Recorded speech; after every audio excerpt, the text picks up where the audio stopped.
Assalamualaikum warahmatullahi wabarakatuh. Waalaikumsalam warahmatullahi wabarakatuh. Alhamdulillahirabbil alamin. Wassalatu wassalamu ala asyrofil anbiya'i wal mursalin wa ala alihi wa sahbihi ajma'in. Alhamdulillahirabbil alamin. Pertama-tama marilah kita panjatkan puji syukur kita kehadirat Allah Subhanahu wa taala yang telah memberi rahmat dan karunia-Nya sehingga kita dapat berkumpul pada acara pengajian yang dibawakan oleh Ustadz Sanusi dari Darut Tauhid seperti biasanya. Dan ya, sholawat dan serta salam adalah kita tunjukkan kepada Nabi Muhammad SAW yang telah membawa kita dari zaman kegelapan hingga zaman terang benderang seperti sekarang ini. Ya, pula juga alhamdulillah kita masih diberikan berupa nikmat iman, nikmat Islam, yang mana dengan nikmat Islam ini kita dapat berkumpul karena kalau tidak ada nikmat Islam bisa jadi kita tidak berkumpul karena Islam itu mempersatukan, dan karena nikmat iman pula kita digoyangkan hati kita untuk bisa menghadiri pengajian pada pagi hari ini waktu Jerman dan sore hari waktu Indonesia. Izinkan saya sebagai selaku moderator membacakan susunan acara pada hari ini. Acara pertama akan ada pembukaan dan pembacaan surat Al-Fatihah. Kedua ada pembacaan surat Al-Buruj oleh Pak Puji insyaallah. Selanjutnya tentunya materi. Setelah itu tanya jawab. Dan setelahnya ada sholawat oleh Pak Arif insyaallah. Dan sebagai penutup ada doa dan pembacaan doa kafaratul majelis. Untuk yang sudah hadir, terima kasih sudah meluangkan waktunya untuk mendengarkan ceramah pada siang sore hari ini. Terima kasih atas kehadirannya. Selanjutnya adalah pembukaan, yaitu pembacaan Al-Fatihah. Marilah kita bersama-sama untuk membuka pengajian pagi hari ini dengan membaca basmalah dan tentunya lanjuti dengan baca Al-Fatihah. Bismillahirrahmanirrahim. Alhamdulillahirabbil alamin. Rahmanirrahim. Maliki yaumiddin. Iyyaka na'budu wa iyyaka nasta'in. Ihdinas siratal mustaqim. Shiratal ladzina an'amta 'alaihim ghairil maghdubi 'alaihim waladdallin. Amin. Selanjutnya pembacaan surat Al-Buruj oleh Pak Puji. Kepada Pak Puji dipersilahkan.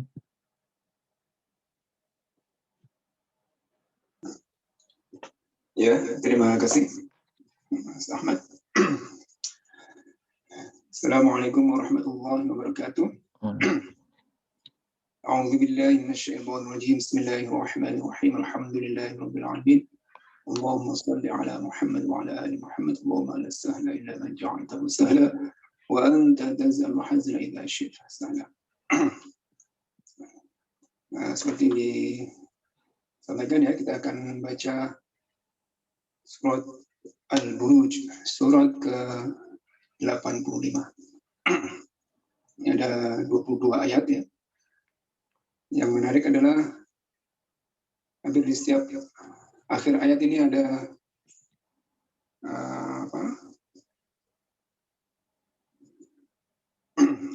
huruf mantulnya ya, qalqalah. Tapi ada juga yang tidak. Nah, coba nanti kita praktekkan ya.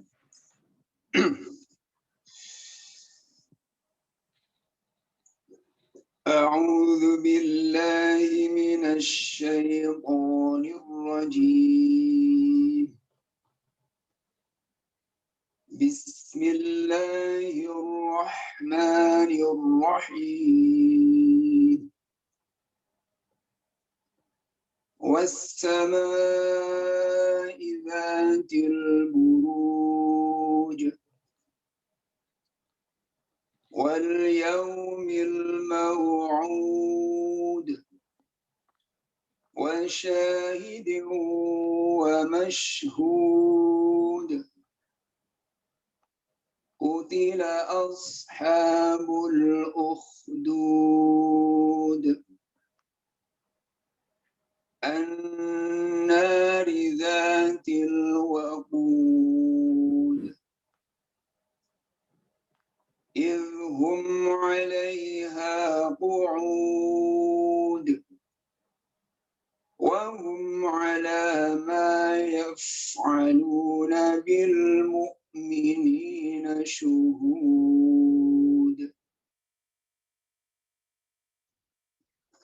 وما نقموا منهم إلا أن يؤمنوا بالله العزيز الحميد الذي له ملك السماوات والأرض ini double tebal ya, roknya tebal, botnya tebal. Wal ard wallahu ala kulli syai'in syahid. Innal ladzina fatanul mu'minina wal mu'minati thumma lam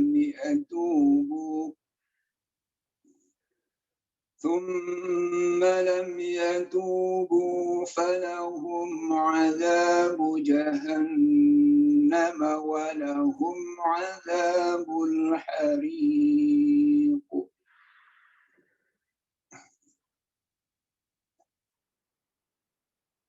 Innal ladzina amanu wa 'amilus solihati lahum jannatun tajri min tahtiha al-anhar.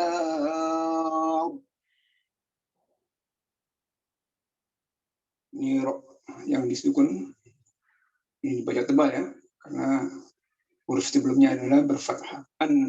Al-anhar, roknya tebal. Dzalikal fawzul kabir. Kali ini roknya adalah ya, ringan atau tipis ya. Karena huruf sebelumnya dikasroh bi al-kabir. Caranya dibiarkan saja, ini tidak ditahan. Al-kabir. Oke. Inna batsha rabbika lasyadid. Innahu huwa yubdi'u wa yu'id. Wa huwal ghafurul wadud. Dzul 'arsyil majid. Fa'alun lima yurid. Hal ataka hadithul junud. Fir'auna wa thamud. بل الذين كفروا في تكذيب. والله من ورائهم محيط. بل هو قرآن قرآن مجيد في لوح mahfuz. Nah, ini karena yang terakhir ini adalah huruf wo, jadi tidak perlu diqalqalah. Mahfuz. Ditahan saja. Tidak dilepaskan. Oke, Shadaqallahul Azim. Berikut terjemahnya. Aku berlindung kepada Allah dari godaan syaitan yang terlaknat. Dengan nama Allah yang Maha Pengasih, Maha Penyayang. Demi langit yang mempunyai gugusan bintang, dan demi hari yang dijanjikan, demi yang menyaksikan dan yang disaksikan. Binasalah orang-orang yang membuat parik, yaitu para pembesar Najran di Yaman, yang berapi, yang mempunyai kayu bakar. Ketika mereka duduk di sekitarnya, sedang mereka menyaksikan apa yang mereka perbuat terhadap orang-orang mukmin. Dan mereka menyiksa orang-orang mukmin itu hanya karena orang-orang mukmin itu beriman kepada Allah yang Maha Perkasa, Maha Terpuji, yang memiliki kerajaan langit dan bumi. Dan Allah Maha menyaksikan segala sesuatu. Sungguh, orang-orang yang mendatangkan cobaan, bencana, membunuh, menyiksa kepada orang-orang mukmin laki-laki dan perempuan, lalu mereka tidak bertobat, maka mereka akan mendapat azab Jahannam, dan mereka akan mendapat azab neraka yang membakar. Sungguh, orang-orang yang beriman dan mengerjakan kebajikan, mereka akan mendapat surga yang mengalir di bawahnya sungai-sungai. Itulah kemenangan yang agung. Sungguh azab Tuhanmu sangat keras. Sungguh dialah yang memulai penciptaan makhluk dan yang menghidupkannya kembali. Dan dialah yang Maha Pengampun, Maha Pengasih, yang memiliki arsy lagi Maha Mulia. Maha Kuasa berbuat apa yang Dia kehendaki. Sudahkah sampai kepadamu berita tentang bala tentara penentang, yaitu Fir'aun dan Samud? Mereka memang orang-orang kafir selalu mendustakan. Padahal Allah mengepung dari belakang mereka sehingga mereka tidak dapat lolos.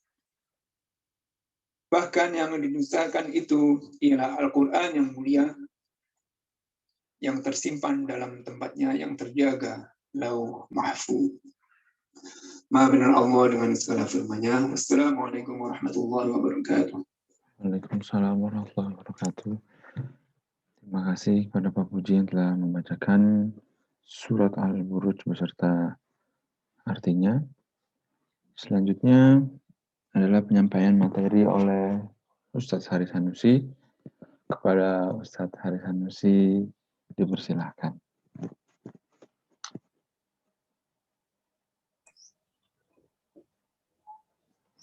Baik, bismillahirrahmanirrahim. Alhamdulillahirabbil alamin. Allahumma shalli wa sallim ala sayyidina Muhammadin al-Fatih lima ughliqa wal khatimi lima sabaqa nasiril haq bil haq wa hadi ila siratika mustaqim wa ala alihi haqqa qadrihi wa miqdarihil azim. Subhanaka la ilma lana illa ma 'allamtana innaka antal alimul hakim. Rabbana zidna ilma warzuqna fahma. Allahumma inna na'udzubika min ilmin la yanfa' wa qalbin la yakhsha wa du'ain yastajab.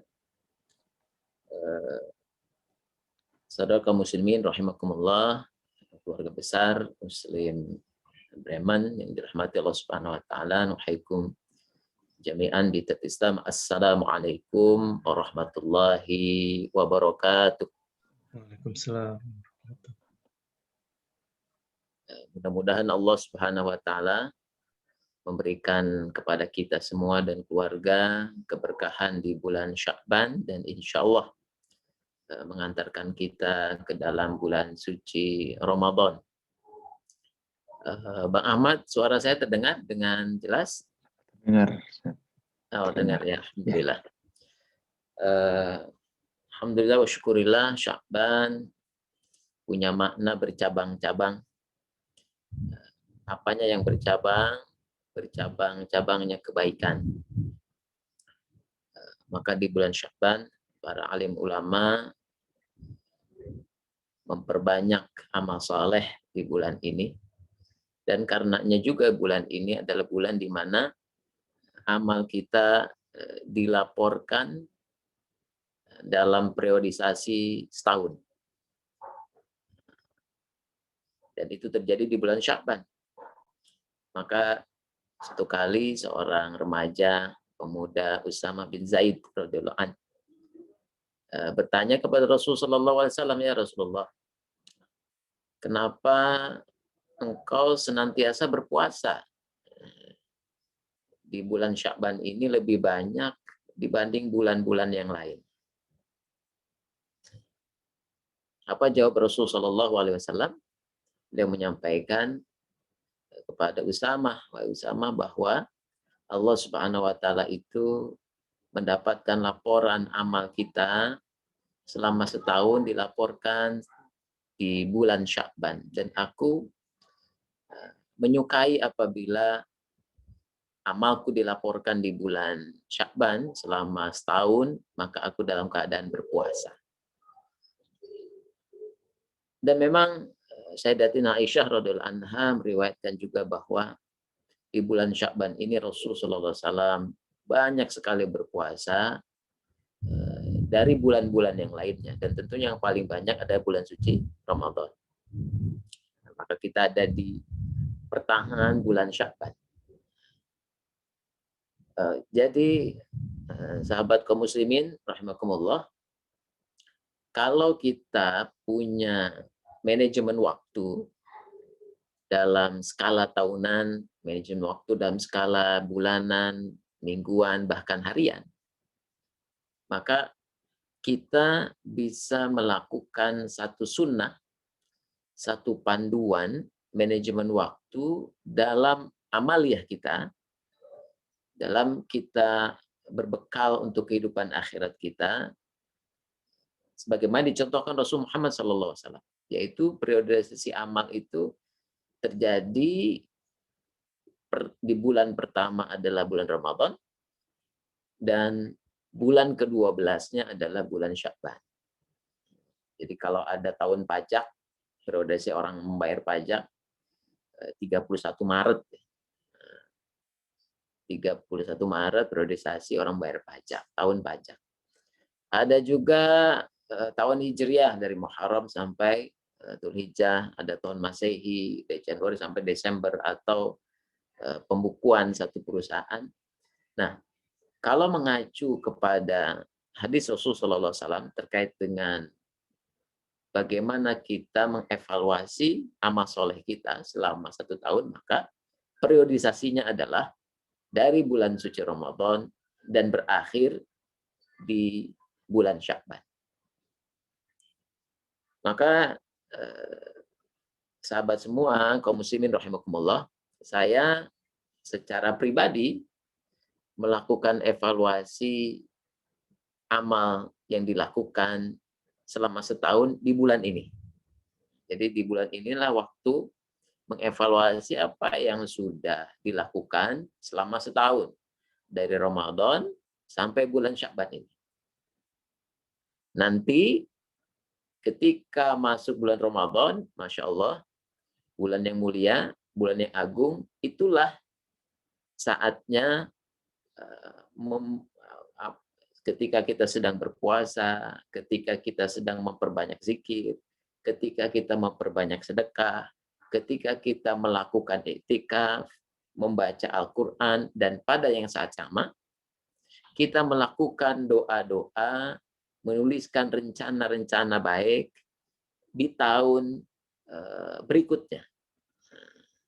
Dan di waktu iktikaf kita berdoa sepanjang malam agar Allah Subhanahu wa taala melindungi kita, agar Allah Subhanahu wa taala memberikan petunjuk agar hidup kita selamat, agar Allah Subhanahu wa taala memberikan pertolongannya kepada kita di waktu iktikaf.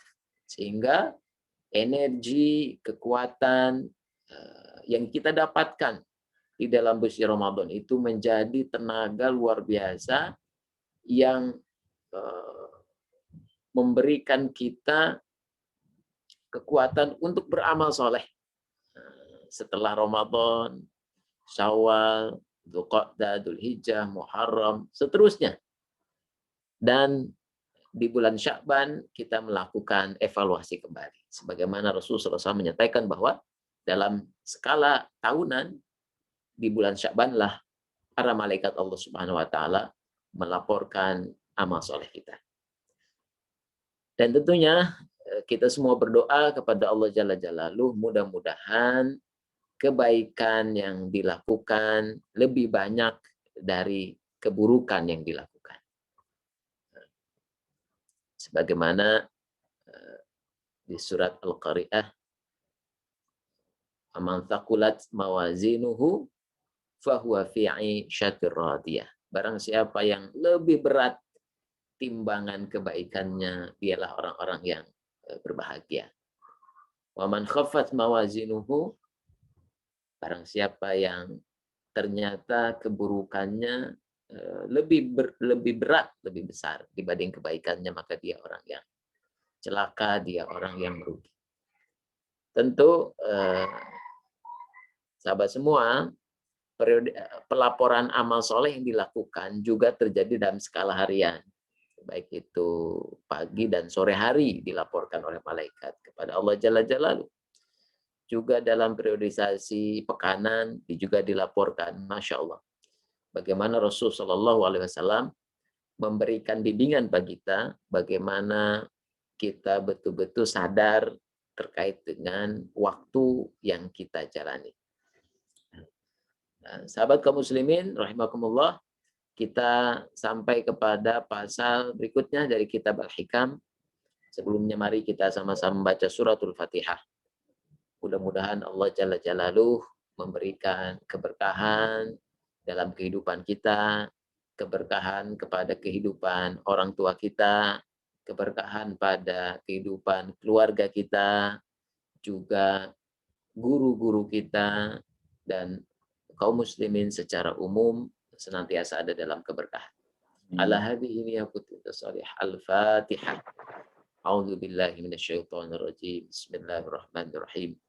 Alhamdulillahirabbil alamin arrahmanir rahim maliki yaumiddin. Iyyaka na'budu wa iyyaka nasta'in ihdinas siratal mustaqim. Shiratal ladzina an'amta 'alaihim ghairil maghdubi 'alaihim waladdallin. Amin. Dalam pasal sebelumnya Syekh Ibnu Athaillah menyampaikan bahwa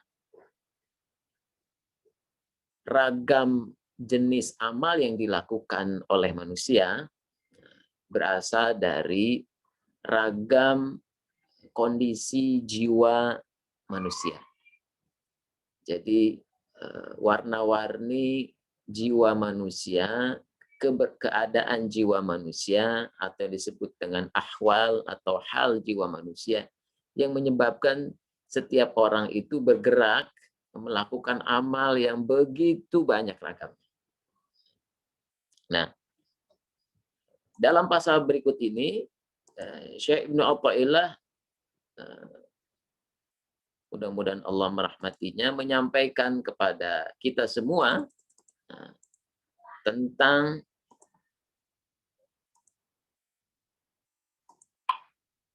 satu pasal yang berbunyi, al-amalu suwarun qa'imatun wa arwahuha wujudu sirrul ikhlas fi. Bahwa ragam jenis amal yang dilakukan oleh manusia itu adalah gambaran yang tegak. Ada orang bersedekah, ada orang baca Quran, ada orang tersenyum, ada orang menyuapi anaknya, menyusui anaknya, ada orang yang bekerja, ada orang yang meneliti. Begitu banyak kebaikan yang orang lakukan. Ada petani yang menanam, bercocok tanam di pekarangannya, dan lain sebagainya. Kita lihat secara zahir amal-amal yang dilakukan, wa arwahuha wujudu sirrul ikhlas fiha. Sedangkan ruh dari amal itu sendiri adalah Terdapatnya wujud sirul ikhlas, rahasia keikhlasan di dalamnya. Jadi Syekh Ibnu Athaillah menyampaikan kepada kita, ketika kita dimampukan oleh Allah untuk beramal setiap hari, maka perhatikanlah sirul ikhlas fiha. Niat terdalam dari amal itu agar senantiasa ikhlas. Sebagaimana Allah Jalla Jalla berfirman, "A'udzubillahi minasyaitonir rajim, wa ma umiru illa liya'budullaha mukhlishina lahuddin."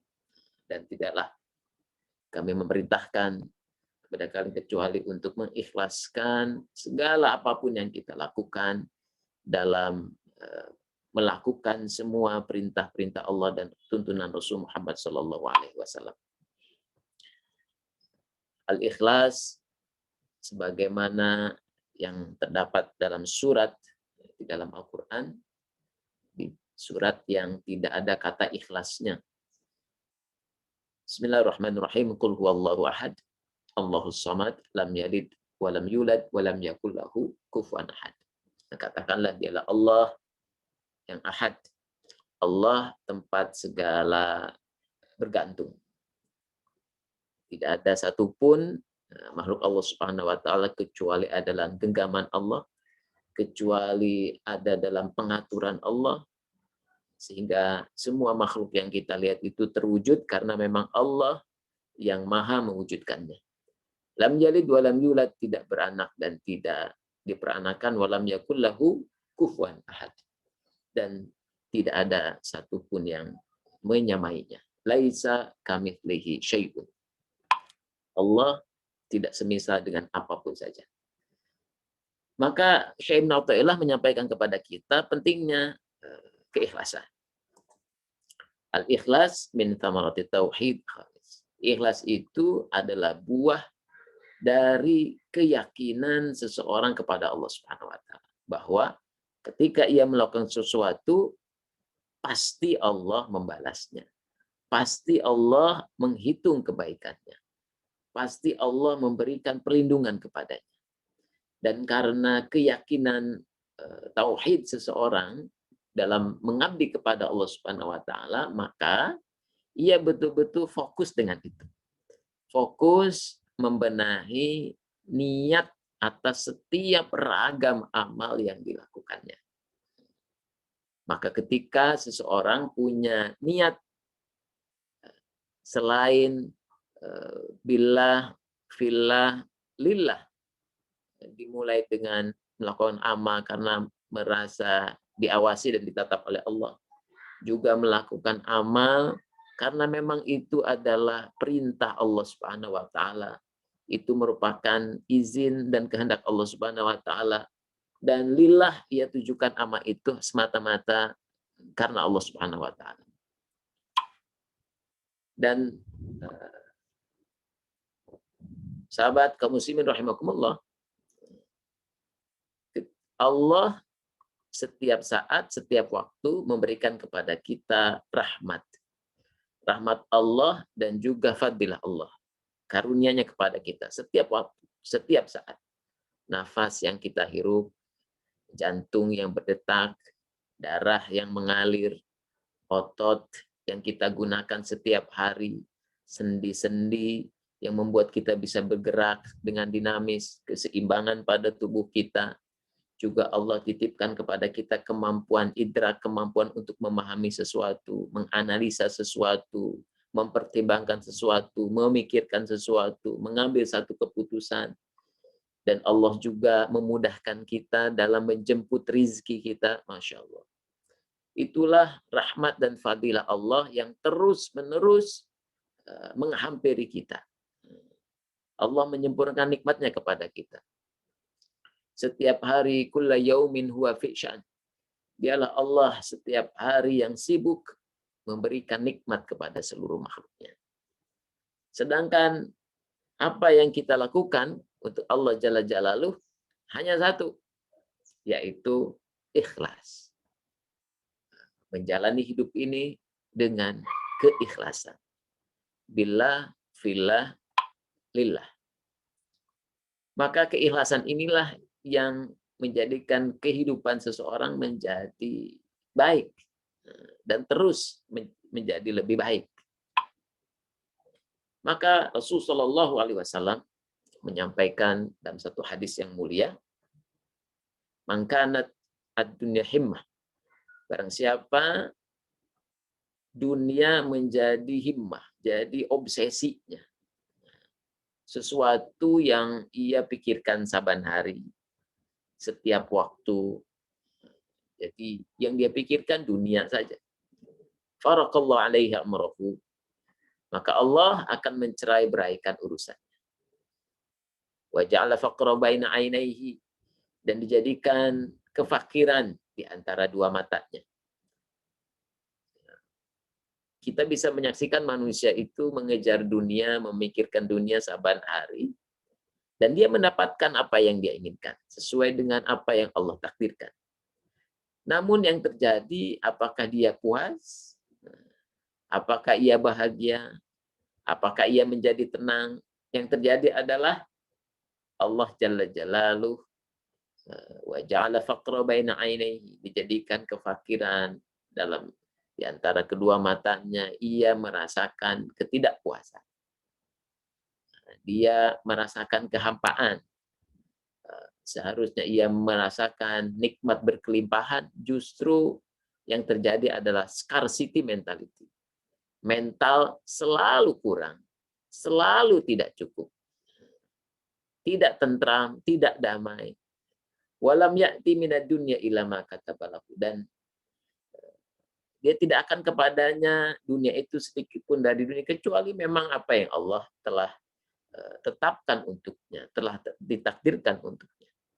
Namun sebaliknya, wa man kanat akhirah niyatuhu, barang siapa niatnya akhirat, jama'allahu lahu amrahu, maka Allah akan menghimpun berbagai keperluannya, berbagai urusannya. Wa ja'ala ghina fi qalbihi, dan dijadikan kekayaan ada di dalam hatinya. Dia merasa puas, merasa tentram, dia tenang menjalani kehidupan. Wa tathu dunya wa hiya raghimah, dan dunia akan datang kepadanya dengan sendirinya. Masya Allah. Dia merasakan kebersamaan dengan keluarganya, menikmati kebersamaan dengan keluarganya, jauh dari kerisauan, kecemasan, kekhawatiran, menjalani hari-hari siang malam dengan taqarrub mengabdi kepada Allah Subhanahu wa taala. Istihdharun niyah wa tajriduha, dan dia senantiasa menghadirkan niat ikhlas itu dan senantiasa memurnikannya untuk Allah Subhanahu wa taala. Dan salah satu hal yang paling berat untuk bisa menjaga keikhlasan adalah kepentingan diri sendiri.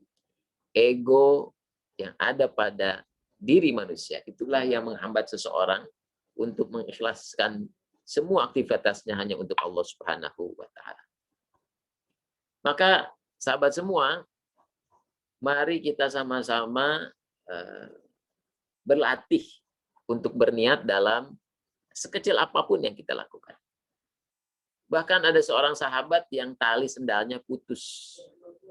Ketika tali sendalnya putus, Rasulullah SAW menyampaikan, berniatlah ketika engkau hendak mengambil tali yang satu, diperbaiki dan memakainya kembali.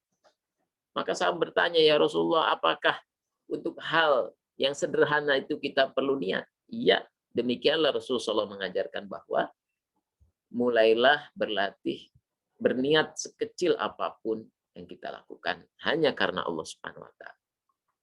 Juga seorang ulama ketika ditanya, diajak oleh sahabatnya, yuk kita silaturahim kepada sahabat kita yang sudah lama kita tidak mengunjunginya. Maka ulama ini mengatakan, sebentar. Ulama itu terdiam beberapa saat, lalu setelah itu baru dia menjawab, ayo kita silaturahim ke teman kita yang belum lama, yang sudah lama tidak kita kunjungi. Lalu ditanya oleh temannya, ketika kamu ajak, kenapa tidak langsung kamu respon ajakanku? Lalu ulama ini menyampaikan, ketika engkau bertanya, pada saat itu aku belum memasang niat kenapa aku berkunjung ke tempat saudara.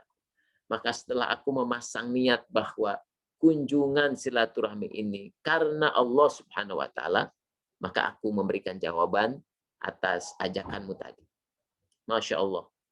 Luar biasanya para ulama menjaga setiap perbuatan itu betul-betul karena niat yang ikhlas kepada Allah Subhanahu wa taala. Dan memang sahabat kaum muslimin, niat yang ikhlas inilah yang menjadi jaminan selamatnya seseorang dari tipu daya iblis. Ketika iblis berkata kepada Allah Subhanahu wa taala, qala rabbi bima aghwaytani uzayyana lahum fit ardi wal ughwiyannahum ajma'in. Ya Rabb, oleh sebab engkau telah memutuskan bahwa aku sesat, pasti aku akan menjadikan mereka memandang baik perbuatan mereka di muka bumi. Dan pasti aku akan menyesatkan mereka semua. Dan iblis berkata, illa ibadaka minhumul mukhlasin. Kecuali hamba-hambamu yang mukhlas. Jadi ada mukhlisin, ada mukhlasin. Iblis menggunakan kalimat mukhlasin, mereka yang betul-betul dijaga, dilindungi oleh Allah, ditolong oleh Allah untuk senantiasa ikhlas dalam setiap perbuatan yang dilakukannya. Mudah-mudahan Anda, kita semua orang yang ditolong oleh Allah untuk senantiasa ikhlas. Menjadi hamba yang mukhlas. Amin. Qala hadza siratu alayya mustaqim. Lalu Allah Jalla Jalaluhu berfirman, ini adalah jalan yang lurus. Kewajiban akulah menjaganya. Inna ibadi laisa laka alaihim sultanun illa man ittabaka minhumul ghawi. Sesungguhnya hamba-hambaku tidak ada kekuasaan bagimu terhadap mereka, yaitu orang-orang yang mukhlisin, kecuali orang-orang yang mengikutimu, yaitu orang-orang yang sesat. Lalu suatu hari setan menemui Nabi Muhammad SAW berkata, hai Muhammad SAW, aku bisa menyesatkan 1/6 dari umatmu. Bagaimana engkau bisa mengatakan umatmu akan selamat dariku, kecuali hamba-hamba Allah yang mukhlis. Lalu Rasulullah SAW bertanya, siapakah hamba-hamba Allah yang mukhlis itu? Lalu setan berkata, yaitu umatmu yang ketika Allah memberi ujian, ia menyimpan kesusahannya itu sendirian dan tidak diungkapkan kepada siapapun selama 3 hari. Dia ikhlas menerima ujiannya, maka dia akan menerima pahala sabar. Itulah hamba-hamba Allah yang mukhlis. Jadi sahabat kaum muslimin di kota Bremen atau dimanapun Anda berada, mulailah untuk tidak menyampaikan kesulitan, penderitaan, kejadian buruk, disimpan sendirian, tidak diungkapkan kepada siapapun kecuali kepada Allah Subhanahu wa taala, dan ikhlas menerima ujiannya selama 3 kali 24 jam.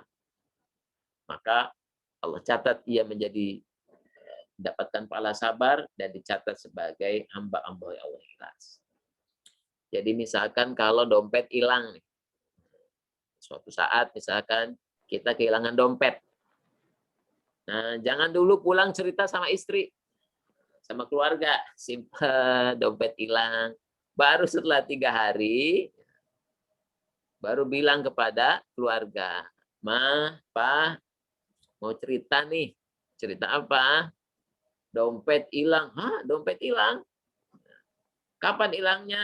Udah lewat 3 hari yang lalu. Loh, kenapa baru bilang sekarang? Sedang belajar menjadi pribadi yang sabar dan ikhlas terhadap ketentuan yang Allah takdirkan kepada dirinya. Sahabat kaum muslimin rahimakumullah, an-niyah mahilluhal qalb. Niat itu tempatnya di hati. Bahkan karena tempatnya di hati, tidak ada seorang pun yang tahu niat ikhlas seseorang.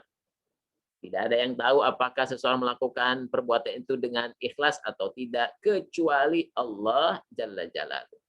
Bahkan para malaikat pencatat amal tidak tahu apakah amal seseorang itu ikhlas atau tidak ikhlas.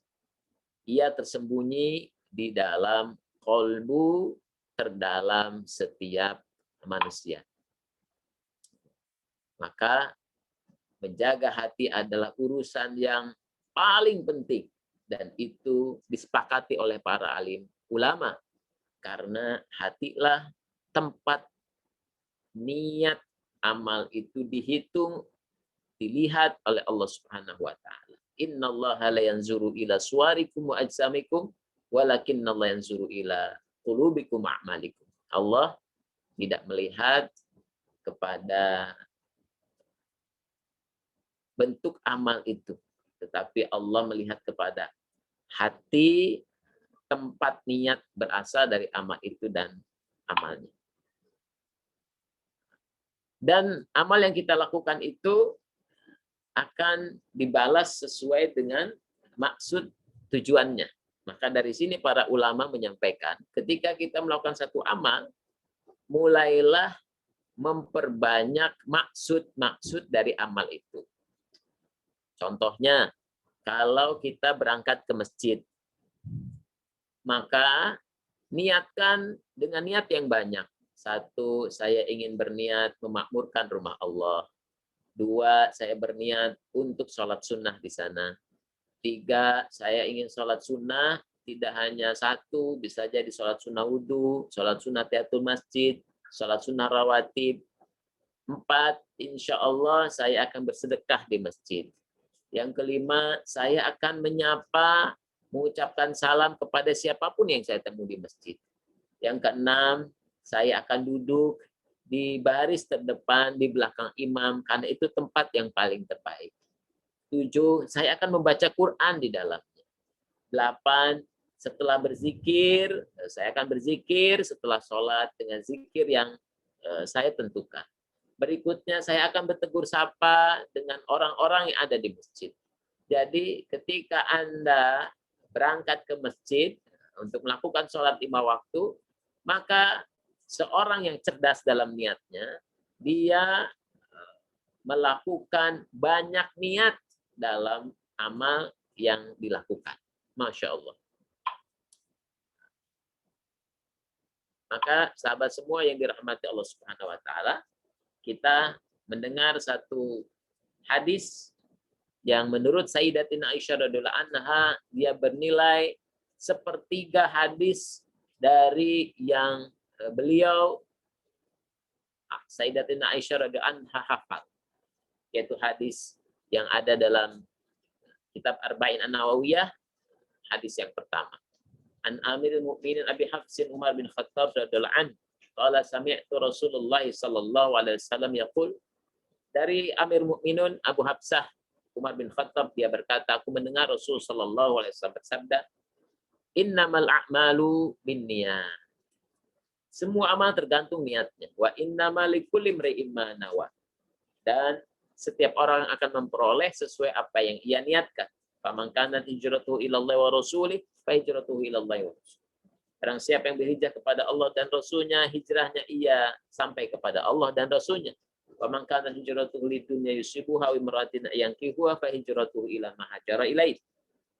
Maka barang siapa hijrahnya mencari dunia atau karena wanita yang akan dinikahinya, maka hijrahnya itu hanya mendapatkan apa yang diniatkan dari hijrahnya itu. Oleh karena itu, niat adalah maksud dari semua tuntunan syariat Islam yang diajarkan, yang tertera dalam kitab-kitab fikih. Tentunya niat itu ditujukan untuk perkara yang baik, bukan perkara yang diharamkan oleh Allah Subhanahu wa ta'ala. Sebagaimana ayat yang sudah saya bacakan tadi, wa ma umiru illa liya'budullaha mukhlishina lahuddin hunafa. Juga di surat Az-Zumar Qulil a'budu mikhlasan lahu dini. Katakan Allah, aku menyembah kepadanya dengan mengikhlaskan seluruh kepatuhan kepada Allah Subhanahu wa taala. Dan niat sebagaimana kita ketahui adalah fondasi dikabulkannya setiap perbuatan yang dilakukan. Innallaha la yaqbulu minal amal. Allah tidak akan menerima amal seseorang illa kecuali makana khalisan. Kecuali ikhlas wa tabahni bihi wajh. Dan dia menginginkan wajah Allah Subhanahu wa taala, tidak menginginkan yang lainnya. Maka sahabat semua yang dirahmati Allah Subhanahu wa taala, kita di pasal yang ke-10 ini Syekh Ibnu Athaillah mengingatkan kepada kita agar senantiasa menjaga keikhlasan niat dalam setiap amal, ragam amal yang kita lakukan. Demikian, jazakumullah khairan katsira. Wabillahi taufiq wa hidayah. Wassalamualaikum warahmatullahi wabarakatuh.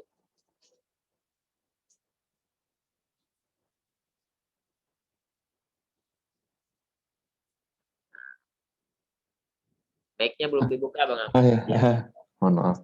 Terima kasih kepada Ustadz Haris Sanusi telah menyampaikan materinya tentang keikhlasan.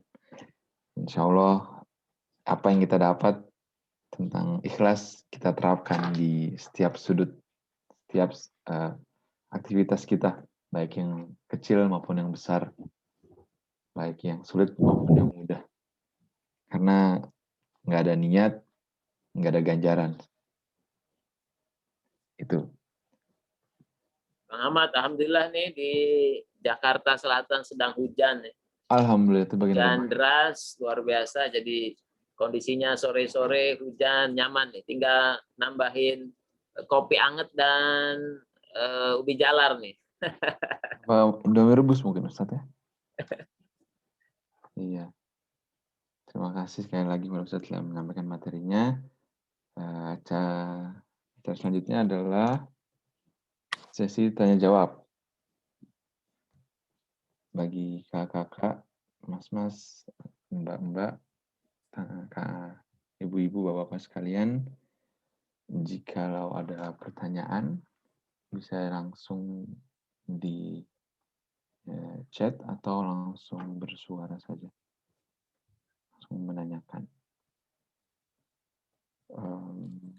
Pak Ustadz, baiknya kalau ada pertanyaan banyak, dikumpulkan dulu pertanyaannya atau langsung dijawab? Silakan langsung saja. Oh, iya.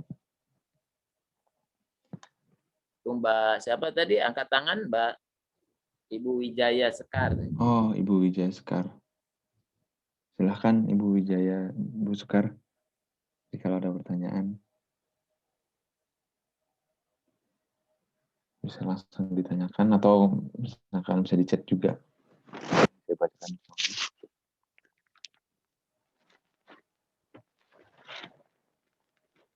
Alhamdulillah hari ini total yang ikut mendengarkan ada sekitar, termasuk saya, Pak Ustadz, ada total 19 orang.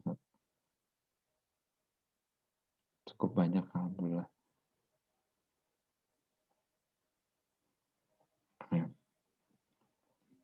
Ya, jadi kalau mau curhat pun dipersilahkan.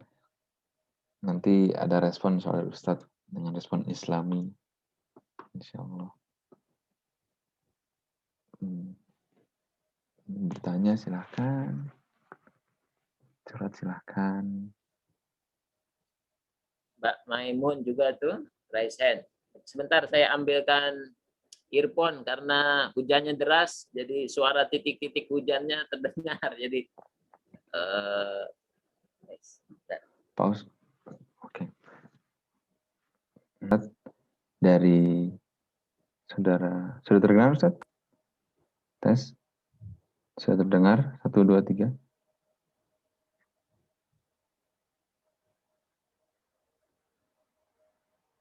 Bagaimana Pak Ustadz? Sudah terdengar?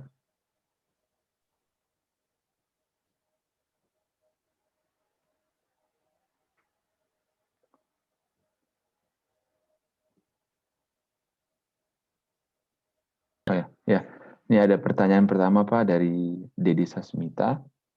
Assalamualaikum Pak Ustadz. Saya ingin bertanya tentang contoh yang Pak Ustadz berikan tentang dompet hilang tadi. Bagaimana jika memang kita harus menyampaikan hal tersebut?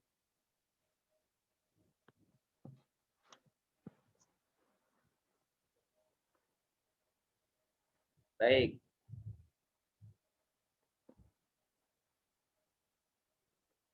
Mau tanya tentang contoh yang Pak Ustadz tadi, tentang dompet yang hilang. Bagaimana jika memang kita harus menyampaikan masalah tersebut? Jadi ini memang pilihan. Jadi pilihan menyampaikan masalah kepada orang lain sesuai dengan maslahat yang diinginkan, harapan diinginkan, tidak mengapa. Boleh, boleh saja. Karena ini bukan satu larangan ya. Tetapi lebih kepada upaya, kalau dalam bahasa pesantren itu riadoh.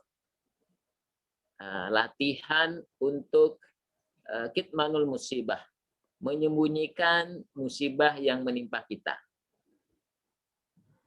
Kenapa? Dan satu sisi kita mengharapkan balasan yang besar di sisi Allah Subhanahu wa Ta'ala tentang pahala, sabar, juga riadoh untuk betul-betul berlatih menjaga keikhlasan yang ada pada diri kita. Jadi betul-betul menyiapkan diri untuk pasrah kepada pengaturan Allah Subhanahu wa Ta'ala. Jadi memang ini pilihan yang bisa Anda lakukan, boleh disampaikan atau Anda lebih memilih untuk menyembunyikan musibah ini di hadapan makhluk, tapi Anda mengadukannya hanya kepada Allah Subhanahu wa Ta'ala, seperti itu. Insya Allah sudah terjawab Saudara Dedi Sasmita atas pertanyaan yang tadi diajukan. Bagaimana dengan Ustadz Maimun? Mungkin bisa langsung open mic Pak Ustadz dan videonya untuk berbicara dengan Ustadz Sanusi jika berkenan.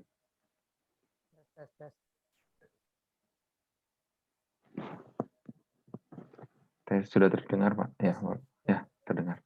Terima kasih Mas Didi. Maaf suaranya Ahmad ya, Ahmad ini Ahmad. Mas, ini ya Ahmad. maaf Ahmad.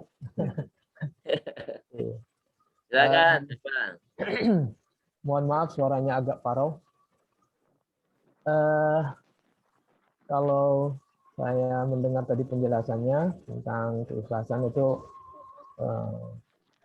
kalau boleh disebutkan, ikhlas itu adalah identik dengan menyembunyikan amal atau mengkhususkan amal itu kepada Allah atau kita menyembunyikan.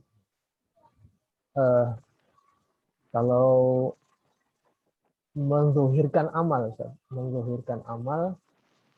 atau mengeluarkan amal ke publik, gitu, atau menceritakan amal ke publik, bagaimana tips tetap ikhlasnya, gitu. Misalkan bercerita tentang amal tertentu, misalkan berdakwah ke daerah tertentu atau melaksanakan haji atau umroh atau katakanlah sedekah atau membaca Al-Quran untuk memotivasi orang, tetapi bagaimana agar tetap menjaga amal itu ikhlas, itu yang pertama.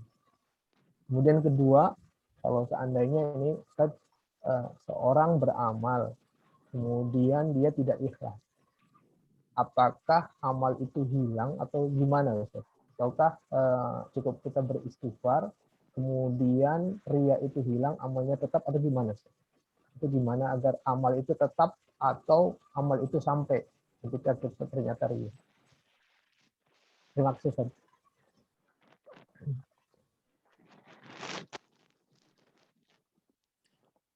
Baik, terima kasih. Jazakallahu khair katsira. Bang Ahmad, yang nomor 2 saya kurang jelas mendengarnya. Iya. Jadi pertanyaannya tadi bisa saya ulang. Bagaimana intinya kalau misalkan kita perbedaan zahir bisa apa ganjarannya? Kalau misalnya kita menzahirkan atau kita menutup-nutupi amalan, Pak Ustadz? Apakah itu termasuk kalau menzahirkan itu termasuk ikhlas juga kah? Atau tidak? Gitu. Salah satunya itu. Nah, ada pertanyaan Bapak yang tadi, terima kasih atas pertanyaannya. Itu disampaikan oleh Syekh Ibnu Athaillah dalam pasal berikutnya. Beliau menyampaikan bagaimana amal itu agar terjaga senantiasa dalam keikhlasan. Beliau menyampaikan dalam pasal berikutnya,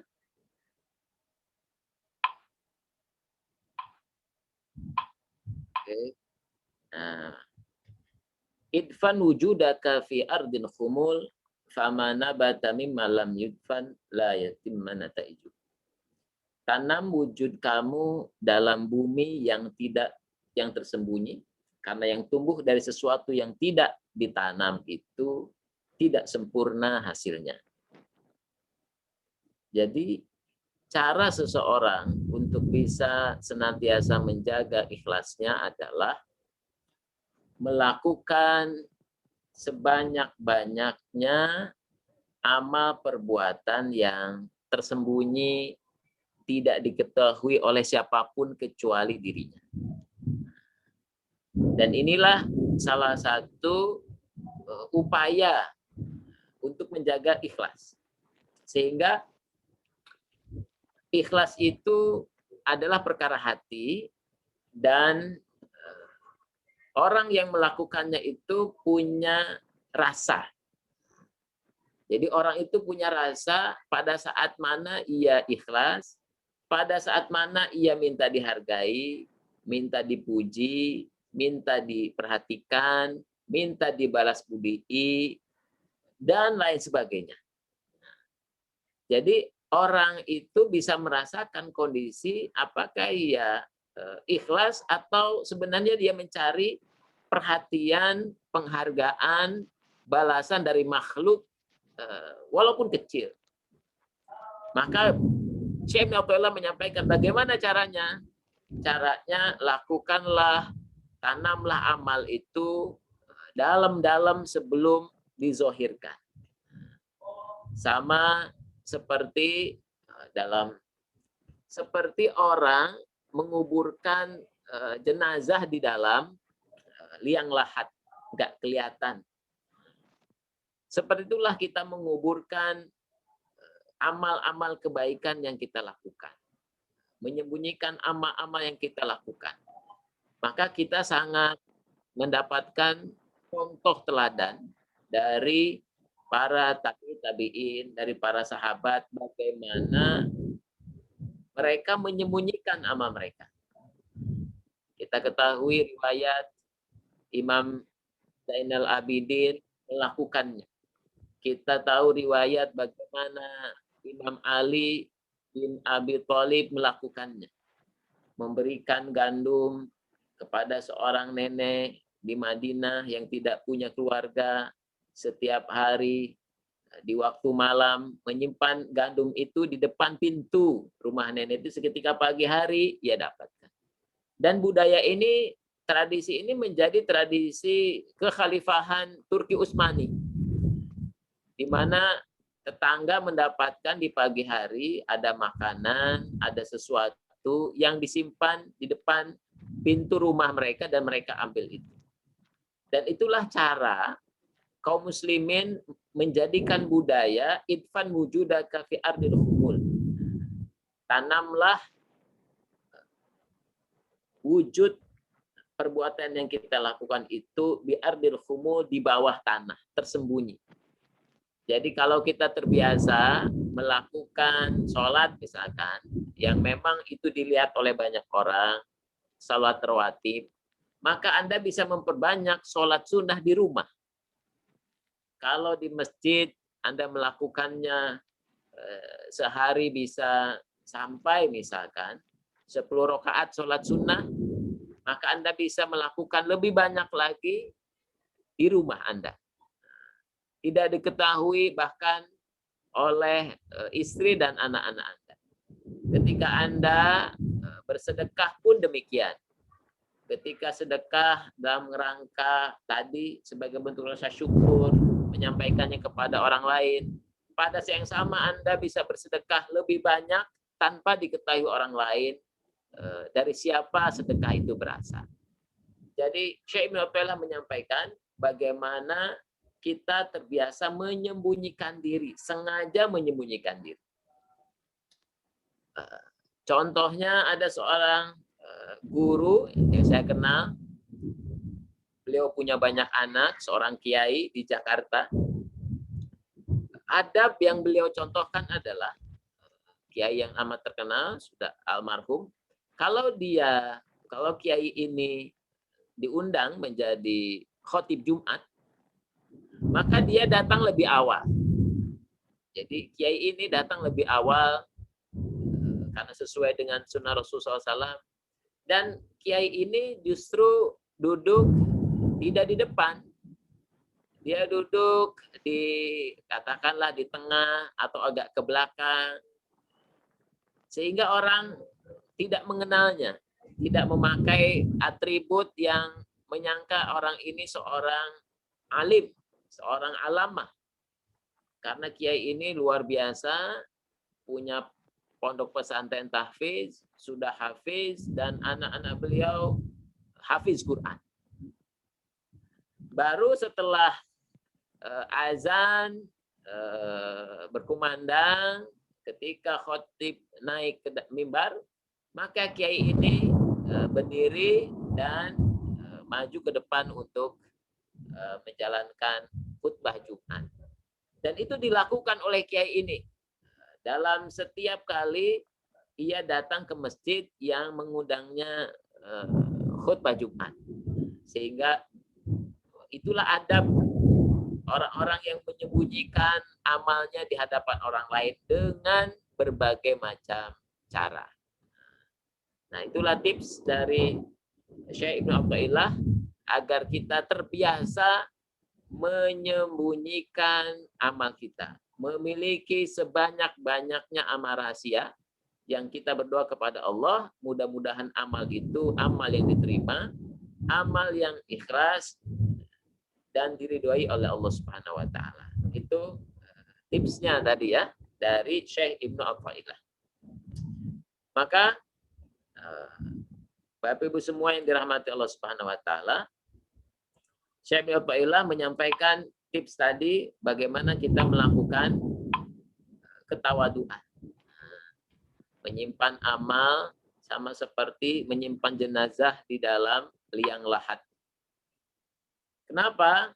Karena sesungguhnya manusia itu nampak hebat di mata manusia karena yang terjadi adalah Allah menutup sebagian besar aib-aib yang dilakukan oleh manusia. Jadi orang memandang kita baik, memandang kita pintar, memandang kita soleh, memandang kita dengan berbagai macam pandangan kebaikan, yang sesungguhnya adalah Allah telah menutup aib yang ada pada diri kita. Kalau sekiranya Allah tidak menutup aib dosa maksiat yang pernah kita lakukan, maka boleh jadi semua manusia akan memandang hina diri kita.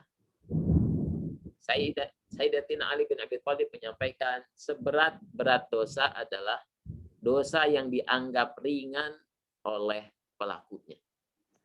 Maka tanamlah amal-amal kita dan berlatihlah untuk menjadi pribadi yang tawadhu.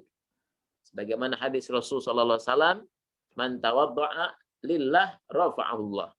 Barang siapa yang tawadhu, merendahkan hatinya hanya karena Allah Subhanahu wa taala, maka Allah akan meninggikan. Wala tamshi fil ardi marha. Dan janganlah kamu berjalan di muka bumi dengan kesombongan. Su'ila Yusuf bin Asbat, ditanya Yusuf bin Asbat, apakah puncak dari sifat tawadhu? Beliau menjawab, yaitu tidaklah engkau menjumpai seseorang melainkan engkau lihat pada orang tersebut memiliki kelebihan atasmu. Jadi kalau kita melihat orang yang anak kecil, maka kita lihat, Masya Allah, anak kecil itu dosanya masih sangat sedikit dibanding kita. Kalau kita melihat orang yang lebih tua, maka yang terlintas dalam pikiran kita adalah, Masya Allah, orang tua ini sudah begitu banyak melakukan ibadah. Jadi kita senantiasa memiliki mindset, sudut pandang, menganggap orang lain itu lebih baik dibanding diri kita sendiri. Maka Pak, insya Allah itu akan menghindarkan kita dari kesombongan, juga membuat kita menjaga keikhlasan yang ada pada diri kita. Nah, itu yang disampaikan oleh Syekh Ibnu Athaillah dalam lanjutan pasalnya seperti itu. Baik, Bang Ahmad, silakan kalau dari disampaikan. Bagaimana Bapak Maimun? Insya Allah sudah clear pertanyaannya atau ingin ditambahkan lagi Pak Maimun? Atau tadi? Tes. Tes ya. Ya, yang kedua itu. Yang kedua Ustaz, ada pertanyaan yang tadi belum yang kedua terjawab. Terima kasih. Yang pertama sudah, insya Allah. Yang kedua itu bagaimana kalau ada amalan? Kita punya amalan, misalkan katakanlah umroh atau haji atau membaca Quran atau mengajarkan di pesantren atau apa gitu. Kemudian kita itu istilahnya riya, bercerita atau pengen dianggap hebat atau katakanlah pengen mendapat pujian atau katakanlah pengen menjadi sesuatu yang bermanfaat buat diri kita, intinya riya. Bagaimana cara, apakah amalnya benar hilang gitu, ataukah kita bagaimana caranya agar amal itu kembali dengan istighfarkah atau dengan istighfar nanti amal itu tetap kemudian riyanya hilang atau katakanlah dosanya hilang atau gimana Ustaz? Ataukah benar-benar amalnya hilang? Dalam hadis yang pernah disampaikan dalam majelis ini, Allah Jalla Jalaluhu menyampaikan dalam hadis qudsinya, aku ini maha pencemburu. Aku tidak mau ada makhluk yang melakukan amal bukan karenaku. Ana aghna'an asyrikum.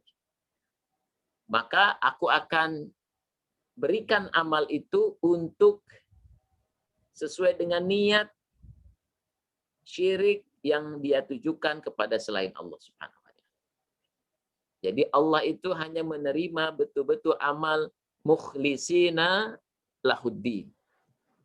Itulah makna mukhlis, makna kosong, makna jernih. Memang amal itu semata-mata diniatkan untuk Allah Subhanahu wa taala. Maka apapun saja amal yang dilakukan bukan karena Allah Subhanahu wa taala, maka dia mesti tertolak. Itu yang pertama.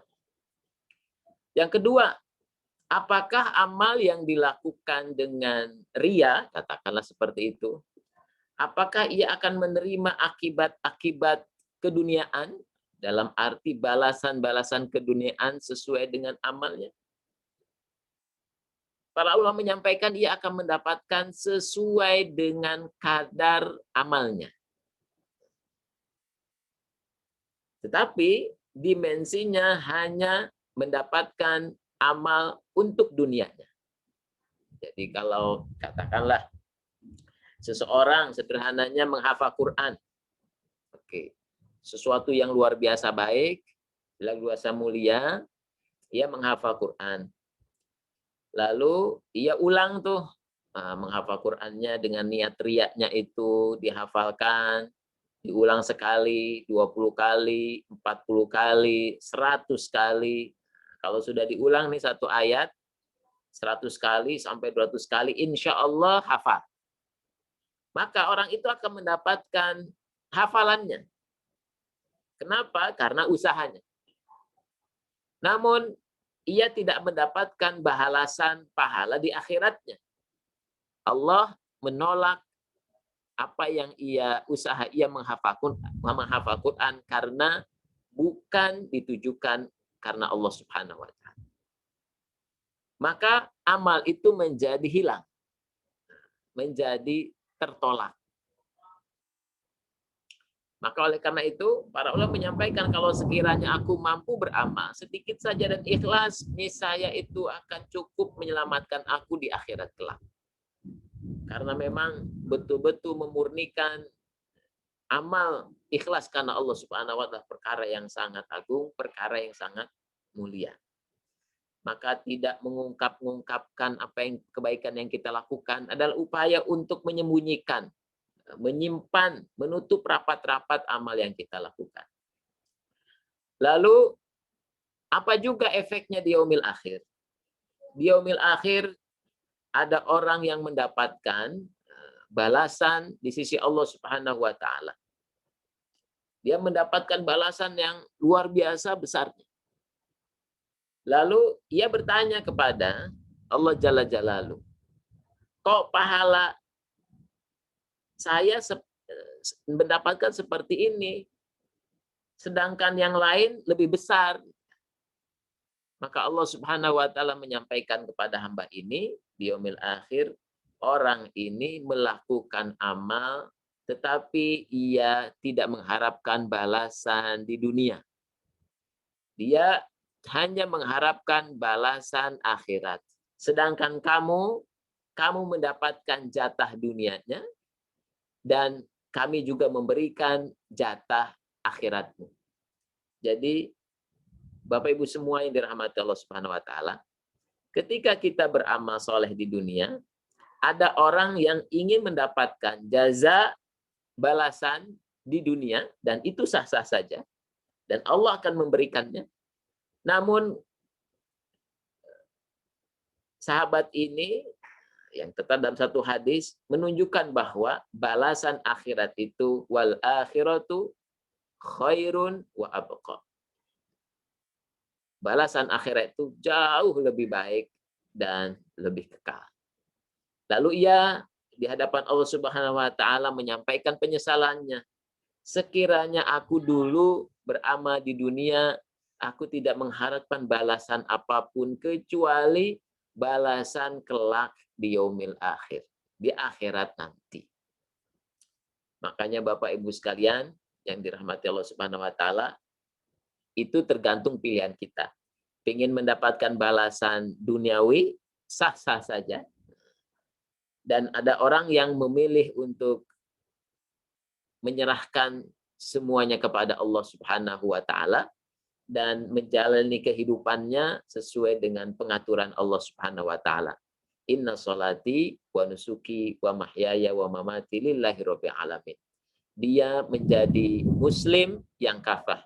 Ya ayyuhalladzina amanu dkhulu fis-silmi kafah. Wahai orang-orang beriman, masuklah ke dalam as-silmi secara keseluruhan. Dia tunduk pasrah kepada pengaturan Allah, kepada qada Allah atas dirinya. Dan ia sepenuhnya menyerahkan balasannya di sisi Allah Subhanahu wa taala karena yakin dengan balasan akhirat jauh lebih kekal, jauh lebih mulia bagi pemilik kebaikan dan amal soleh. Terima kasih. Wallahu a'lam. Ya, terima kasih Ustaz telah menjawab pertanyaan dari Pak Maimun. Nuhun Ustaz, Nuhun Ahmad. Jazakallah khair. Sama. Wallahu a'lam bil murad. Selanjutnya, kalau ada pertanyaan bisa open mic, langsung unmute atau tulis di chat. Nanti insya Allah akan saya bacakan.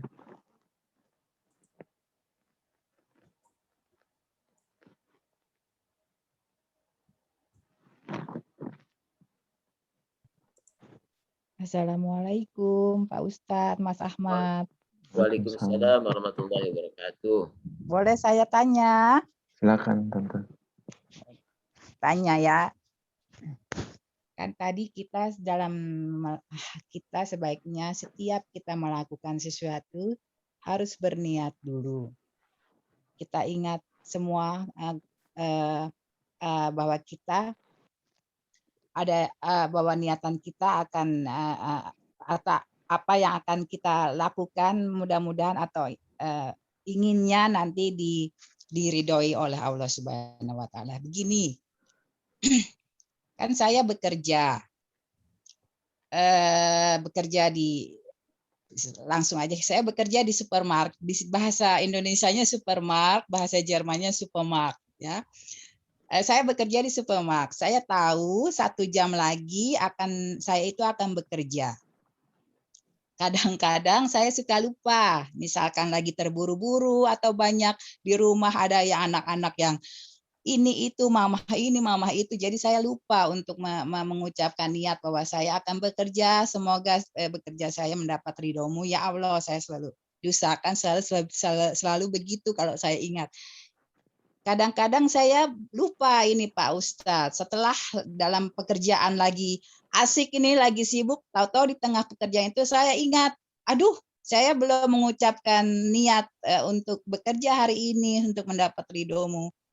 Apakah pertanyaannya, bagaimana caranya, apakah sebelum bekerja niatan itu harus kita ucapkan, atau bisa juga saat bekerja itu niat itu kita ucapkan daripada tidak?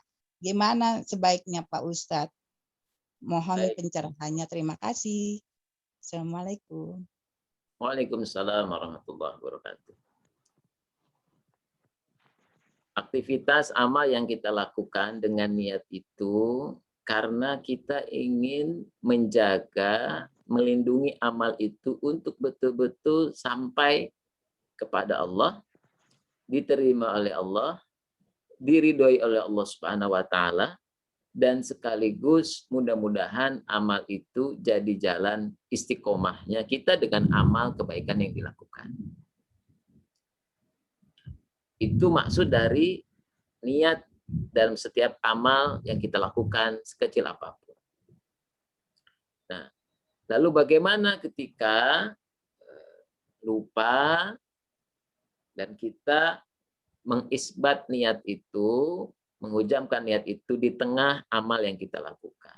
Dan itu adalah salah satu tanda kecerdasan kita untuk mengelola niat. Nah, jadi ketika kita melakukan perbuatan dan belum diniatkan, ketika di tengah kita ingat, maka kita berniat pada waktu itu. Lalu kita pertama kali meminta perlindungan kepada Allah Subhanahu wa taala. Allahumma inna na'udzubika min hamazati syayatin wa na'udzubika rabbi ayahdurun. Ya Allah, lindungi aku atas kehadiran setan yang seringkali melupakan kebaikan, keutamaan yang mesti saya lakukan dalam aktivitas amal yang dilakukan secara rutin. Yang kedua, mulailah dengan kalimat Bismillahi awwalahu wa akhiruhu. Saya melakukan amal ini dari awalnya sampai akhirnya karena Allah Subhanahu wa taala. Sama seperti ketika seorang sahabat makan, ketika makan Rasul Shallallahu Alaihi Wasallam menyampaikan kepadanya bahwa ada setan yang sedang makan bersama. Dan ketika beliau lalu orang ini makan bersama makanan yang kamu makan. Lalu orang ini mengucapkan lafaz Bismillah awal wa akhir. Maka pada saat diucapkan kalimat itu, maka setan memuntahkan makanan yang sudah dimakan bersama dengan orang itu. Jadi Ibu, mudah-mudahan kita terbiasa mempunyai mentalitas untuk senantiasa memagari aktivitas kita dengan niat. Maka ketika kita bekerja, duduk di meja kantor, sebelum menyalakan laptop atau PC kita, maka berikan waktu, boleh jadi 1 sampai beberapa menit, 1 menit Anda untuk berdoa dan memasang niat Anda bekerja di satu kantor itu. Dan sekali lagi, pasang niat yang banyak. Makin banyak memasang niat itu bagian dari kecerdasan niat. Dan itu pula yang membuat amal yang sama, pahalanya bisa berbeda. Kenapa? Karena tergantung dari niatnya. Demikian, wallahu a'lam bil murad. Terima kasih Pak Ustadz. Semoga pertanyaan dari Pak Ustadz terjawab. Ya. Alhamdulillah, Jelaskan, terima insyaallah. kasih. Jelas. Sama-sama. Baik, ada lagi mungkin pertanyaan terakhir.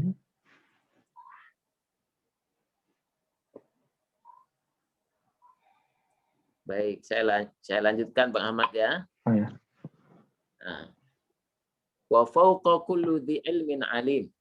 Dan di atas setiap orang yang berpengetahuan, ada lagi yang maha mengetahui. Jadi, ketawaduan adalah satu karakter utama bagi kita semua. Kenapa? Karena Allah membagi-bagi fadilahnya, ilmunya kepada banyak orang. Ada orang yang paham bagaimana parkirin mobil. Ada orang bagaimana paham memilah-milih sampah. Ada orang begitu banyak pengetahuan yang Allah titip pada satu orang dan tidak pada orang lain. Sehingga orang yang tawadu memahami bahwa setiap orang punya fadilahnya, punya keutamaannya, punya keistimewaannya, dan ia tidak akan pernah merasa lebih dibanding siapapun saja. Maka tetaplah merasa bodoh, merasa lapar, karena hanya orang merasa bodoh akan terus mencari ilmu, dan hanya orang yang terus-menerus merasa lapar yang dapat mensyukuri sesuap nasi.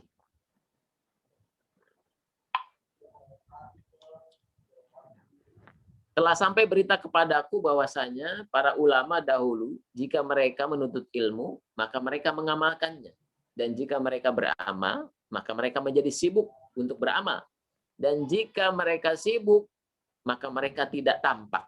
Dan jika mereka tidak tampak, maka mereka pun dicari-cari. Dan jika mereka dicari-cari, maka mereka pun lari menghindar. Masya Allah. Inilah perilaku yang tawadu. Jadi sibuk dengan amal yang dilakukan, fokus amal yang dilakukan setiap hari terus, sehingga tidak sempat memikirkan puja-puji, penghargaan, apresiasi dari orang lain. Kenapa? Karena dia sibuk beramal untuk kebaikan di dunia wal akhirah. Lalu Umar bin Khattab menyampaikan, rendah dirilah kalian pada orang yang mengajari ilmu pada kalian. Dan rendah diri pula pada orang yang kalian ajari. Janganlah kalian menjadi ulama yang kasar. Masya Allah ya, tawaduknya para alim ulama, sebagaimana seorang tabi'in menyampaikan, Al-Imam Mujahid rahimahullah berkata, aku menemani Ibnu Umar, seorang anak dari Umar bin Khattab radhiyallahu anhu, fi safar li khidmah, dalam satu safar perjalanan traveling untuk melayaninya. Tetapi yang terjadi justru Ibnu Umar, beliau yang melayaniku sepanjang perjalanan. Masya Allah. Jadi senantiasa bukan pada posisi ingin dilayani, tapi justru melayani. Itulah sikap tawadu. Jika ada orang bodoh berbicara, jangan ditanggapi. Jika harus ditanggapi, maka tanggapan terbaik untuknya adalah diam. Dan itulah kalimat dari Imam Asy-Syafi'i rahimahullah. Jadi itulah ketawaduan. Jadi tidak merasa hebat dengan ilmunya, bahkan berdebat dengan ilmunya. Ia lebih memilih untuk diam ketika orang bodoh mendebat atau berbicara. Imam Asy-Syafi'i juga menyampaikan, tawadu, orang yang paling tinggi kedudukannya adalah orang yang tidak pernah menampakkan kedudukannya. Dan orang yang paling mulia adalah orang yang tidak pernah menampakkan kemuliaan. Maka kita perhatikan salah satu adab yang luar biasa, misalkan kalau kita lihat salah satu kepala daerah di Indonesia, ketika berbicara dengan seorang anak kecil, maka posisinya bukan dengan berdiri, tetapi posisinya dalam posisi jongkok supaya kepala anak kecil itu sejajar dengan kepala orang dewasa. Dan itulah salah satu adab ketawaduan. Nah, tidak merasa lebih tinggi dibanding yang lain. Demikian pula perkala merendah adalah ketika ada orang tua di atas, maka anaknya duduk di bawah. Kenapa? Untuk mengajarkan ketawaduan. Juga tidak pernah berbicara lebih dulu dari orang yang dituakan atau dari tokoh, atau meminta izin dulu berbicara kepada orang yang kita hormati adalah bentuk-bentuk ketawaduan yang harus menjadi budaya keseharian kita. Tawadu itu tunduk kepada kebenaran, meskipun kebenaran itu disampaikan anak kecil. Sedangkan takabur, batrul haq, wa ghamtun nas, menolak kebenaran dan memandang rendah orang lain. Imam Ali radhiyallahu anhu menyampaikan, barang siapa yang mendatangi seorang hartawan, man ata ghaniyan fatawadda lahu li ghinahi dhahabatul tadi. Barang siapa mendatangi hartawan dan bertawadu kepadanya karena hartanya, maka ia telah hilang darinya sepertiga dari agamanya. Maka ada doa yang diajarkan Rasul Muhammad SAW, Allahumma ahyini miskinan wa amitni miskinan wahsyurni fi zumratil masakin. Ya Allah, hidupkan aku dalam keadaan miskin, matikan aku dalam keadaan miskin, dan kumpulkan aku pada hari kiamat dalam rombongan orang-orang yang masakin. Karena itulah mereka yang selamat. Juga dalam hadis Rasul Shallallahu Alaihi Wasallam, beliau mengajarkan doa, Allahumma zidna wa la tanqusna wa akrimna wa la tahinna. Ya Allah, tambahkan untuk kami dan jangan kurang. Muliakan kami dan jangan hinakan kami. Dan jangan berikan kepada kami dan jangan halangi kami. Wardina wardu anna, dan utamakan kami, jangan utama yang atas kami. Jadikan kami ridho dan ridhoilah kami.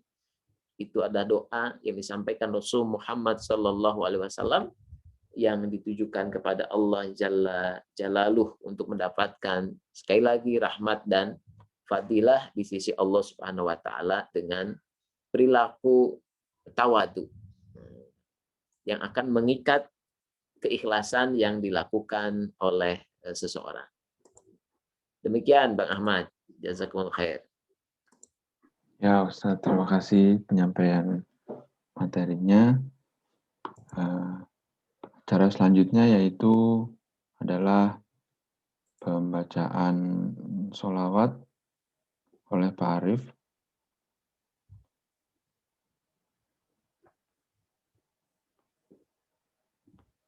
Pak Arif.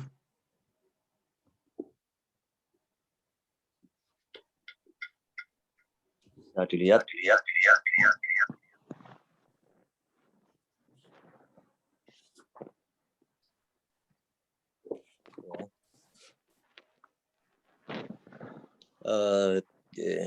Saya mau ambil tag-nya.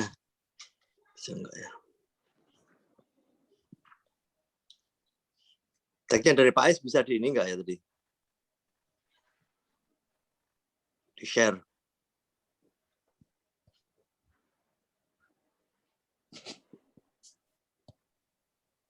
Oke. Nah, sudah tampil. Oke, insyaallah. Oke, bismillahirrahmanirrahim. Assalamualaikum warahmatullahi wabarakatuh. Waalaikumsalam warahmatullahi wabarakatuh. Oke, sesuai dengan apa yang telah disampaikan oleh moderator, pada kesempatan ini saya diminta untuk membacakan sholawat asyakil. Sesuai dengan tag ini, saya kira kita baca 2 kali secara bersama-sama. Mungkin akan saya pimpin dulu, kemudian setelah itu kita ulang lagi. Oke, bismillahirrahmanirrahim. Allahumma sholli ala sayyidina Muhammad wa azhilil zalimin bil zalimin. Allahumma sholli ala sayyidina Muhammad wa azhilil zalimin bil zalimin wa ahrijna min bainihim salimin wa ala alihi wa sahbihi ajma'in. Mari kita bersama-sama.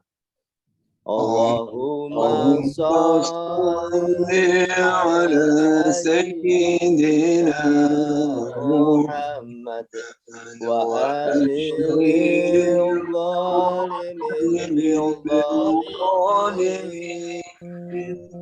Allahumma sholli ala sayyidina Muhammad wa azhilil zalimin bil zalimin wa ahrijna min bainihim salimin wa ala alihi wa sahbihi ajma'in. Saya kira cukup untuk itu. Assalamualaikum warahmatullahi wabarakatuh. Waalaikumsalam warahmatullahi wabarakatuh. Saya kembalikan ke Mas Ahmad. Ya, terima kasih Pak Arif telah memimpin dalam pembacaan sholawat. Selanjutnya yaitu adalah doa Pak Ustadz yang dibawakan oleh Pak Ustadz Sanusi. Ya, dipersilakan.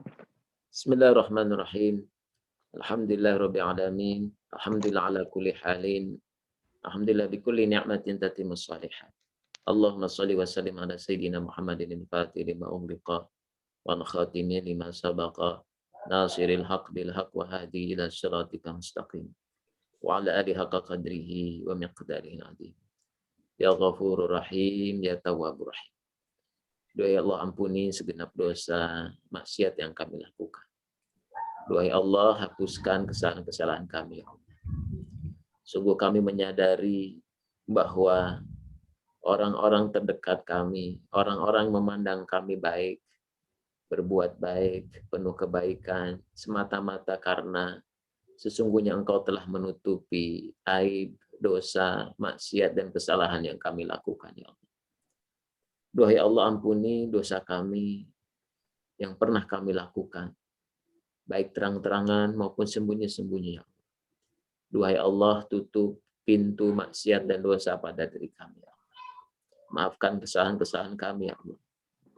Doa ya Allah, terimalah taubat kami. Jadikan pertambahan umur kami, pertambahan kami mendekat kepadamu. Jadikanlah tambah usia kami, menjadikan kami tambah taat kepadamu, ya Allah. Doa ya Allah, ya Azizur Rahim, ya Barur Rahim.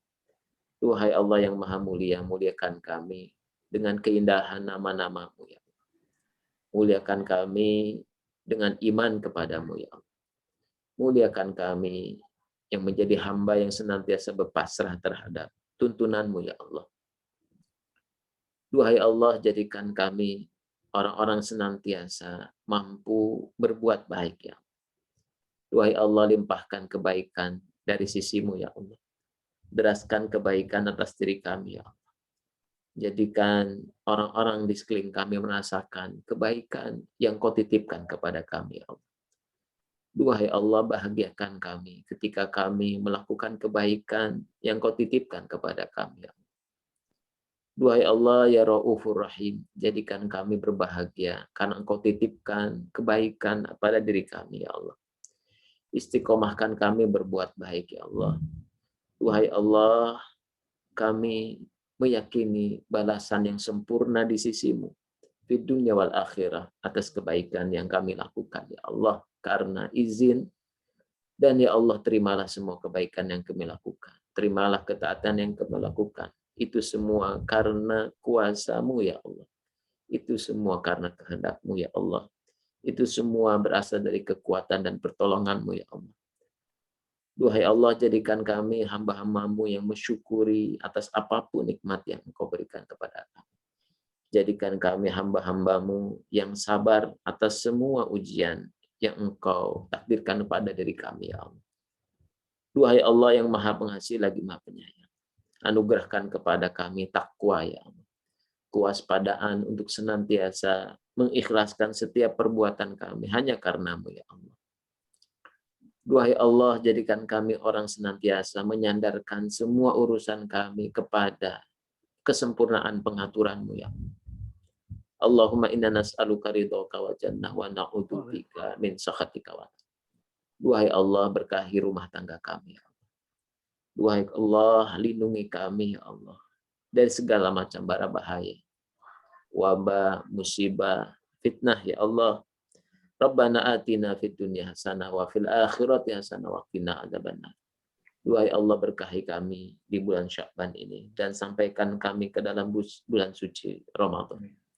Rabbana taqabbal du'a innaka antas samiul alim wa tub 'alaina innaka antat tawwabur rahim. Wa sallallahu ala sayyidina Muhammadin wa ala alihi wasallam. Subhana rabbika rabbil izzati amma yasifun wa salamun ala mursalin walhamdulillahi rabbil alamin. Alhamdulillah, terima kasih kepada Ustadz yang telah menyampaikan materi dan memimpin doa pada kajian hari ini, kepada para teman-teman sekalian, bapak-bapak sekalian, ibu sekalian yang sudah ikut mendengarkan. Terima kasih. Insya Allah kajian ini akan rutin terus dan ya insya Allah akan lanjut terus dan dilanjutkan juga akan oleh Ustadz Haris Sanusi di kajian selanjutnya. Terima kasih kepada yang hadir. Marilah saya tutup dengan baca Alhamdulillah Rabbil Alamin. Alhamdulillah Rabbil Alamin. Assalamualaikum warahmatullahi wabarakatuh. Terima kasih semuanya. Jazakumullah khair. Waalaikumsalam. Assalamualaikum warahmatullahi. Terima kasih Ustaz Hari. Terima kasih. Sehat selalu. Sehat-sehat Ustaz. Semuanya, Masya Itu Allah. semua Ustaz. Ya. Terima kasih Ahmad. Ya, Pak. Sama-sama.